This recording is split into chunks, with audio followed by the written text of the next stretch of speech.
자, 세 번째. 조천호의 변화구인데요.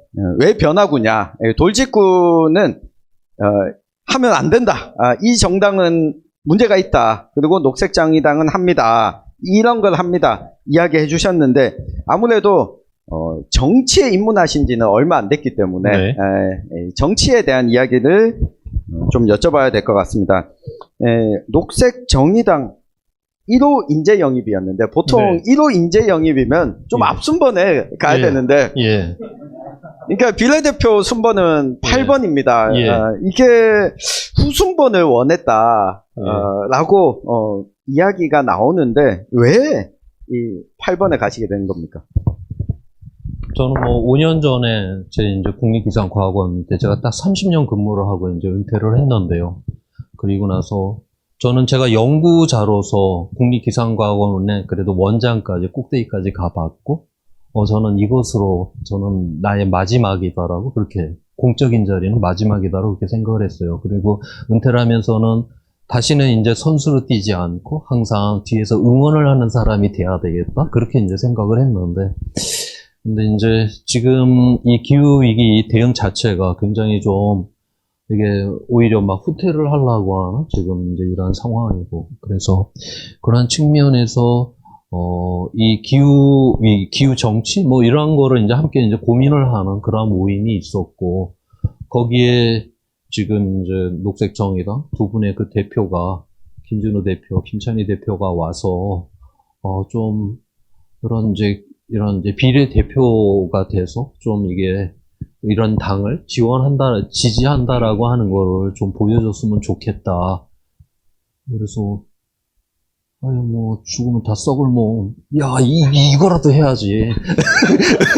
뭐, 그런 마음으로다가 그렇게 들어왔고요.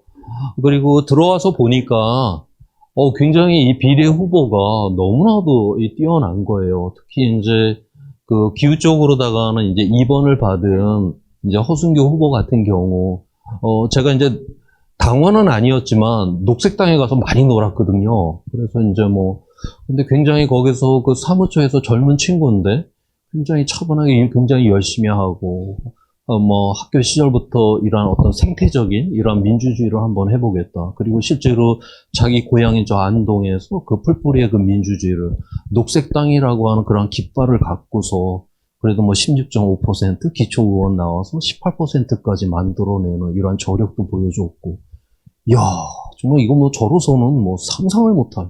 저도 고향이 경상도지만 제가 제 고향에 가서 16.5%, 18%를 제가 어떻게 봤습니까? 저로서는 뭐 상상이 안 가거든요. 예수님께서도 뭐 예언자는 집 고향에서 대접을 못 받는다고 했는데, 이 친구는 16.5, 18% 이게 뭐냐? 와, 대단하다.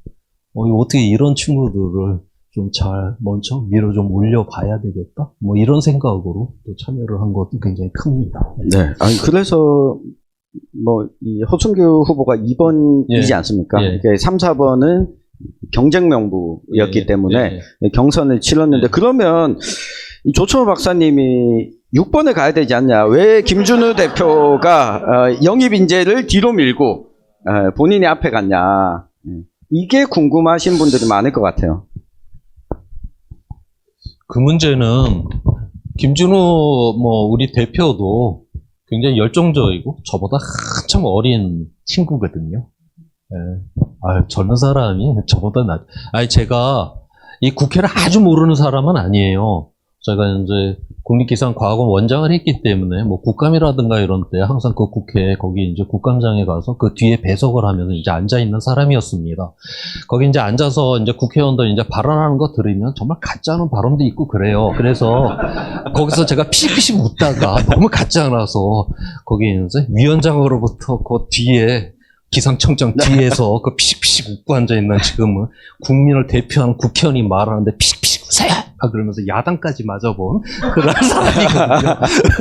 근데 거기서 물론 굉장히 뭐 그러한 부분도 없지 않아 상당히 좀 많기는 하지만 그 몇몇 의원들이 굉장히 순발력도 좋고 또 어떤 의원은 너무너무 노력을 열심히 해와서 제대로 이렇게 문제를 지적을 하고, 근데 그러한 문제가 정확하게 지적만 되면 이 공무원 입장으로서는 굉장히 긴장을 하게 되거든요. 그래서, 저 자리가 굉장히 중요하구나.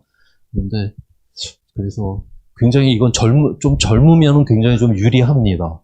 그만큼 그 학습을 많이 하고 그 자리에 들어올 수 있다라고 하는 게 있고요. 그 다음에 이제 제 연배가 되면 좀 익숙해야 돼요. 그런 데서. 그래서 순발력 있게 팍팍 잘 들어와야 되는데, 제가 이제 정치판에서 큰 사람은 또 아니기 때문에, 제가 이제, 지금 날 새면서 저보고 그런 보고서 읽으라고 그러면 저 지쳐서 못 보거든요. 그래서 그거 안 되고요. 그 다음에 저기서 정치판에서 그렇게 순발력 있는 인간이냐. 그건 또 아닌 것 같고, 그래서 저보다 그렇게 좀 힘있게 잘할 수 있는 이런 사람들이 좀 더 먼저 가야 되지 않겠나? 이건 그리고 당연하다라고 좀 그렇게 보고 있어요. 네. 제가 궁금해서 좀 찾아봤었는데요. 조천호 박사님 인재영이 발표되고 국립기상과학원장 초대 지냈다라고 해서 어느 정부 때 임명이 됐나 보니까 이 박근혜 정부 때 임명이 됐더라고요. 박근혜 정부도 인정한 정치력을 가지고 있다라고 하는 생각이 드는데. 그럼요. 그거 아주 잘 보셨는데요. 그러니까 초대 국립기상원장이라고 하는 그 초대는 좀 이제 잘못된 정보고요. 그 전에 기상연구소라는 게 있었죠. 근데 이제 제가 될 때 다른 요 조직이 좀 합쳐지면서 약간 커졌어요. 그러면서 이 이름이 바뀌어 버렸습니다. 근데 이제 우리 대변인실 이런 쪽에서는 뭔가 이렇게 이름을 좀 이렇게 바꿔서 새롭다, 초대다 이러면 이 기자들이 이거 뭐지? 새로운 기관이 생겼는가 보다 그러면서 관심을 가져주거든요. 이 사람이 그냥 이제 몇 대 그냥 그 과학 원장이다 그러면 아무도 그걸 잘 기사로 안 실어주는데 초대라고 하니까 그렇게 해서 이제 보도 자료가 한번 그렇게 딱 나가고 나니까 그게 항상 그렇게 이제 찍혀갖고 초대라고 이제 나오는데 제 앞에 연구소장 무지 많거든요. 제가 아주 그분들 만날 때마다 아주 민망스러워서 지금 죽을 그런 이제 지경이고요. 앞서 이제 이야기를 했듯이 제가 이제 원장이 된다는 걸 알았어요. 원장이 된다는 걸 알고 저와 이제 굉장히 친하게 지냈던 저의 동료들을 이렇게 불러갖고 모아놓고 내가 이제 원장이 되게 되었단다. 그런데 이건 나의 투쟁의 산물이 아니라 나의 타협의 산물이다. 내가 원장이 된다고 해서 내가 술 먹으면서 뒤에서 이건 이렇게 돼야 되고 이건 이렇게 돼야 되고 내가 그렇게 할 거라고 생각하지 마라.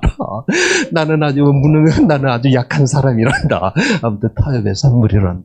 아무튼 그런 말을 했던 때가 기억이 나네요. 그러니까 제가 이 말씀을 왜 드렸냐면 그러니까 국회 300석이라고 하는 국회에 녹색정의당의 국회의원들이 다수를 이룰 수는 없기 때문에 앞서 이야기하셨던 이 정책들을 밀고 나가기 위해서 세게 밀 때도 있어야 되고 이 타협을 어느 정도 해야 되는 순간들도 오지 않을까라고 하는 생각이 좀 들었습니다. 지금 이 8번이기 때문에 조천호 후보님이 당선 안정권에 들어가려면 이게 녹색정의당의 정당 득표율이 한 15%에서 16% 정도이고, 그리고 녹색정의당이 3번부터는 비례대표 2년 순환제를 도입하고 있기 때문에 한 8%까지 얻으면 어쨌든 국회에 들어가시게 될 수도 있다. 왜냐하면 좀 다른 경우지만 지금 녹색정의당의 이자스민 의원이 9번이었습니다. 네. 근데 지금 의원직 승계를 받았습니다. 이 이야기는 어찌됐건 간에 국회에 등원할 가능성이 높다. 그러면 국회에 들어가서 가장 이렇게 하고 싶은 의정활동 좀 어떤 방향이신가요? 일단은 제가 들어가든지 아니면 그것보다도 일단 허승규 이 후보가 이제 들어간다라고 하면 이제 녹색정의당에서는 이 사람이 이제 기후와 관련된 이 법안을 가장 처음 이제 제시를 하게 될 텐데, 이렇게 되면 일단 교두보를 확보를 해야 되죠. 교두보, 우리가 국회에서 교두보라고 하는 거는 바로 이제 입법하고 예산의 심사권을 가진 그 기후 위원회를 갖다 만들어야 됩니다. 지금 기후위원회가 그런 입법이라든가 무슨 예산 심사권이 거의 없는 그냥 그냥 말로만 떠드는 그러한 이제 그 위원회잖아요. 그래서 실질적으로 일할 수 있는 이 교두부 확보에 최선을 다해야 된다. 근데 지금 다행스럽게 뭐 민주당이라든가 이런 데도 다 그런 것들, 뭐 비슷한 것들을 지금 다 제시를 했기 때문에 거기서도 한 말이 있기 때문에 저거를 절묘하게 잘 끌어내갖고 필사적으로 그 교두부 확보, 우리가 입법과 예산의 심사부터 시작을 하면 거기서부터 우리는 이제 그렇게 조직과 돈과 법이 있어야지만이 바로 이 세상은 또 바꿔지는 것이고 바로 그거를 위해서 우리가 정치적으로 이걸 쟁취를 하려고 하는 것이기 때문에 거기부터 시작을 해야 된다라고 저는 그렇게 보고 있어요. 네. 기호 2번인 비례대표 2번 후보인 허순교 후보는 내가 국회에 들어가면 1호 법안으로 난 이걸 하겠다라고 공식적으로 좀 밝힌 바가 있었습니다. 네, 그래도 네. 그거보다도 지금 제가 말한 네. 거를 빡빡고 내가 그래도 뒤에서 열심히 밀지 않았냐 네. 그러면서 다시 한번 설득을 해봐.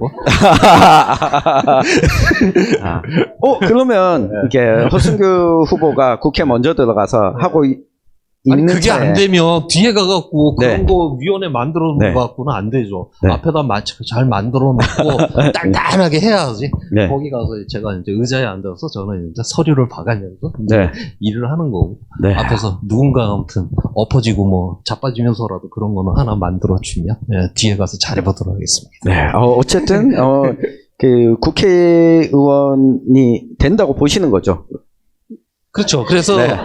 처음에는 뭔가 이게 몸싸움도 많이 할 것 같고 뭐 힘이 드니까 그래서 젊은 우리 허순교 이런 분을 이제 앞장 세워놓고 가서 이제 이분이 잘 닦아놓으면 편히 가서 잘 보고서를 읽으면서 잘 법안을 만들어 볼까 그런 생각은 좀 해봤습니다. 네. 아니 농담입니다. 예. 네. 아유, 좋습니다. 네. 제가 이번에는 녹색정의당에 좀 불편할 수 있는 네. 질문을 드려볼까 합니다. 이번에 이제 22대 총선 후보자 등록과 더불어서 각 정당들이 곳곳에 현수막을 이제 게시를 했습니다. 네. 녹색정의당 현수막들도 좀 보이던데, 네. 이거는 매번 이 반복되는 좀 네. 느낌이 있어서 이 중앙당에서 정한 문구가 그대로 지역과 관계없이 좀 예. 현수막 문구가 메시지가 좀 나오는 것 같거든요. 예. 특히 경북 지역 같은 경우에는 기후위기로 인한 이상기후로 인한 피해를 상당히 좀 많이 겪었던 네. 농사 짓는 농민들도 그렇고 이 집중호우도 지난해 그리고 2년 전에 흰남노 태풍 그 예천 영주 집중호우 문제도 있었고 이 원자력 발전소도 상당히 많이 끌어안고 사는 동네이고 탄소를 가장 많이 배출하는 기업도 경북에 있고 근데 이들 기후위기로 인해서 피해를 직접적으로 입는 이들에 대해서 좀 녹색정의당이 호소할 수 있는 메시지가 우리 기후위기 문제를 해결합시다가 아니라 어떤 메시지를 좀 직접 전한다면 이 기후재난으로 인해서 피해 입는 시민들에게 녹색정의당이 좀 다가갈 수 있을지 이것도 좀 부탁드립니다.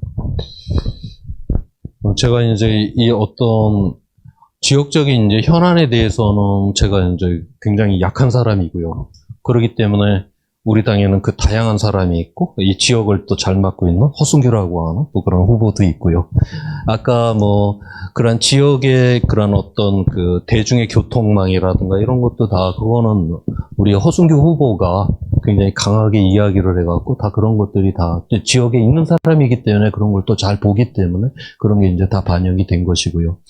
저희는 이 자리에서 그 부분에 대해서는 그냥 뭐 일반적인 이야기 정도밖에 제가 좀 할 수밖에 없는 그런 한계가 있습니다. 일단 그 몇 년 전에 일단 그 산불 때 그때 이 송전탑이 많이 탔죠. 송전탑이 탔고 그 당시 굉장히 위험했어요. 그러니까 뭐 원전이 뭐 불탄다라고 그 산불 때문에 불탄다라는 게 아니라 그 송전 라인들이 그 불에 의해 갖고 다 타서 마지막 하나 남았었는데 그것마저 불이 타버렸으면 이게 이제 전력 공급 이게 이제 안 되니까 결국 후쿠시마 그 사태 때도 그 보조 전력이 안 돌아가서 결국 핵 누출이 일어나 버린 그런 사태가 일어났었는데 그 정도로 그 당시에 좀 그런 위험성이 있었거든요. 그래서 우리가 그러한 부분들을 다시 한번 다 일단은 지금 사용하고 있는 거에 대해서 그래도 안전망, 그 당시 라인 하나 겨우 살아남아갖고 그런 이제 위험에서까지는 들어가진 않았는데 바로 그러한 것부터 꼼꼼히 지금 챙겨야 된다라고 보고 있고요. 이게 지금 왜 그러면 이 기후 위기에 우리가 대응에 있어서 이제 앞서 말했던 여러 그런 면들이 중요하냐면 지금 우리나라에서 이제 재난이 일어났다라고 했었을 때 누가 여기서 가장 전면에 이 피해를 보게 될 것이냐, 바로 이제 이 문제죠. 지금 뭐 폭염이 일어났다 그러면 주로 이제 쪽방촌에 사는 이런 노인분들이 많이 사망을 합니다. 그 다음에 야외 노동자, 농민들이 굉장히 여기서 이제 그 온열 환자, 사망자들이 많이 나오고요. 그 다음에 홍수가 났다. 그럼 뭐 산비탈에 사신다라든가, 그 다음에 하천의 저지대에서 하는 우리 사회 가장 약한 분들이 그 피해 전면에서 다 보게 되죠. 우리가 이거를 방치를 할 수는 없죠. 우리가 그래서 좀 더 그거를 촘촘한 이런 안전망을 좀 더 점검을 해야 되는 것이고, 그렇다라고 해서 우리가 100% 위험이 없는 사회를 만든다. 이런 사회는 존재하지 않습니다. 아무리 열심히 한다 해도 그 비용과 한계라는 게 있기 때문에 위험은 발생할 수밖에 없는 거예요. 최선의 이제 눈에 보이는 것들은 다 막아내지만, 그래서 그런 위험, 그런 어떤 피해가 일어났을 때, 특히 그것이 우리 사회 가장 약하고 가난한 사람들에게 일어난 이런 어떤 농작물의 피해라든가, 그 다음에 이런 지금 뭐 기후 변화로 인해서 이런 어류의 변화라든가 이런 모든 것들에 대해서 우리가 굉장히 지금 신경을 써야만 하는 그런 시점이다라고 저는 그렇게 보고 있고, 바로 그러한 것들을 아마 촘촘히 만드는 것이 녹색 정의당에서 그 추구를 하고 있는 그 공약이기도 합니다. 그리고 지금 공식적인 선거운동 기간은 아니지만 이제 선거가 한참 진행 중이잖아요. 그리고 제가 네. 잠깐 하나를 빼먹었는데, 아까 제가 잠깐 뭐 이야기에서 나왔지만, 그 다음에 이게 지금 이 위기를 전환하는 과정에서 바로 이제 에너지 전환이 들어가야 되는 거고, 그러면 이제 석탄 노동자들의 이런 일자리를 잃는 문제들, 이거는 정말 녹색 정의당은 정말 이건 필사적으로 이걸 어떻게 정의롭게 우리의 당명을 걸고서라도 이거는 정의롭게 정말 안전하게 제대로 된 이런 전환이, 일자리의 전환이 될 수 있도록 그렇게 노력을 하고자 합니다. 네. 그리고 그 이야기도 한 번 더 해주시면 좋을 것 같은데, 여름에 옥외 작업 노동자들은 2주 동안 다 쉬도록 하자. 예, 그게 그런데 이미 뭐 대기업이라든가 이런 데서는 어느 정도는 실시하고 있잖아요. 그냥 싹 다 그렇게 이제 쉬게 되는데, 그 정책이 그냥 이제 내질러 버리게 되면 여러 가지 또 이게 반론이 있을 수 있다라고 하는 또 내부 안에서 이러한 토론들도 있었어요. 그래서 이거를 그러면은 이런 뭐 중소기업이라는 데까지 이걸 다 해버리게 되면 거기에 대한 여러 가지 그 손해라든가 이런 거 어떻게 보상을 할 것이냐, 이런 문제들부터 해갖고 여러 가지들이 있더라고요. 그래서 일단은 가장 지금 말씀하셨듯이 가장 이제 전면에서 얻어맞을 수밖에 없는 야외 노동, 그래서 이 건설 노동이라든가 그 다음에 이제 그 농업이라든가 이런 데서, 그것도 또 나이 드신 분, 농업 같은 경우 특히 또 나이 드신 분들이 이렇게 나와서 그런 이제 그런 피해들을 보기 때문에 바로 그러한 부분에 대한 이러한 보상과 그거를 미연에 막을 수 있는 이런 시스템들을 만드는데 더욱더 집중할 예정이고, 그래서 그 2주 그런 어떤 휴가제라고 하는 거는 바로 그러한 부분을 잘 보상을 하면서 할 수 있는, 그래서 가장 심각하고 가장 약한 부분부터 시작을 하겠다라고 지금 그렇게 결론을 내려놨습니다. 예.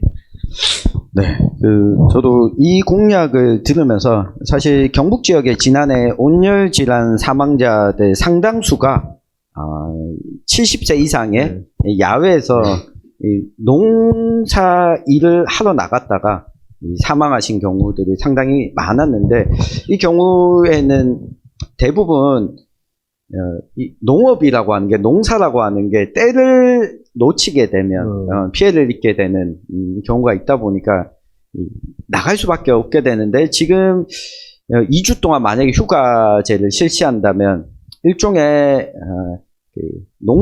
농업 인력센터라든가 같이 협약을 하고, 그리고 휴가를 가려면 돈이 있어야 되지 않습니까? 그러니까 지역 화폐를 지급하는 것과 좀 결합을 하는 것도 좋은 방안이 아닐까 생각을 해보게 됐습니다. 뭐 선진국 같은 데에서는 그렇게 이제 폭염인데도 그 노동이 이제 그 운영이 돼야만 하는 게 있잖아요. 우리 사회가 굴러가려고 하면 그 노동 단가가 확 막 두세 배씩 올라갑니다.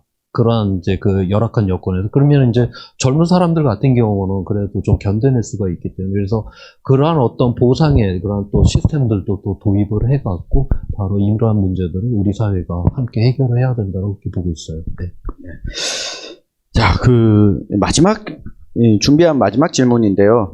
최근에 보면, 여느 때보다는, 기후위기 문제가 이번 총선에서 좀 중요하고, 유권자들도 이 기후위기 정책, 대응 정책을 놓고 나는, 판단하겠다. 라고 응답한, 설문조사 결과도 있었습니다. 이 기후위기 단체들이 진행했던 이 설문 결과를 보면 약 한 30% 정도는 기후 유권자다 이런 이야기도 나오고 있는데요. 그러면 이 유권자들이 조천호 후보님을 국회로 보내도록 하려면 이 유권자들한테 어떤 매력 포인트를 좀 어필할 수 있는지 부탁을 좀 드리겠습니다.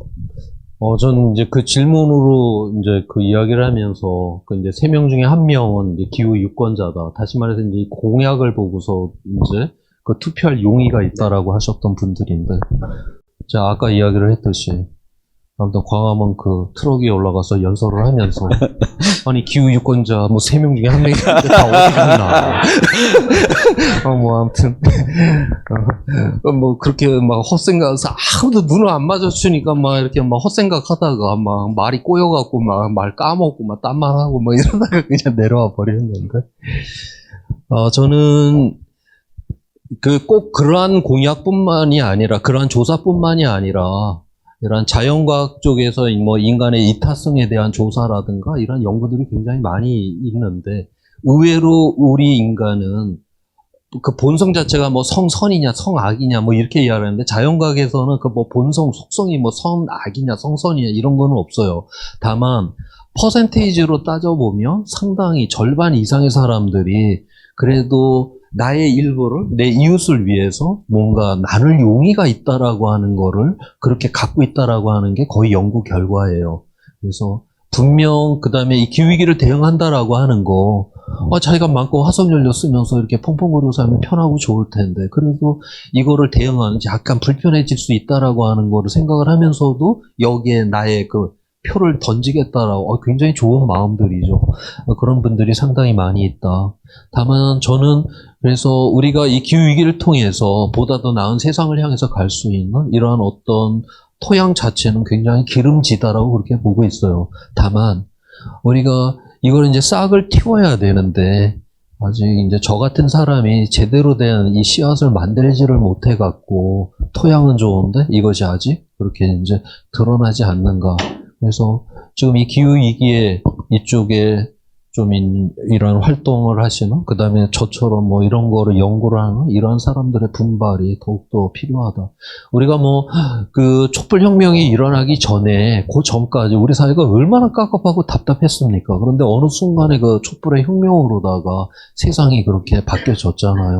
분명 우리는 이 기후위기라고 하는 거, 누군가 다 느끼지는 이러한 불안감들, 그리고 이 불안감을 넘어서 우리는 더 나은 세상으로 갈 수 있다라고 하는 이러한 것들이 언젠가는 우리가 정치적으로 드러날 날이 있을 것이다.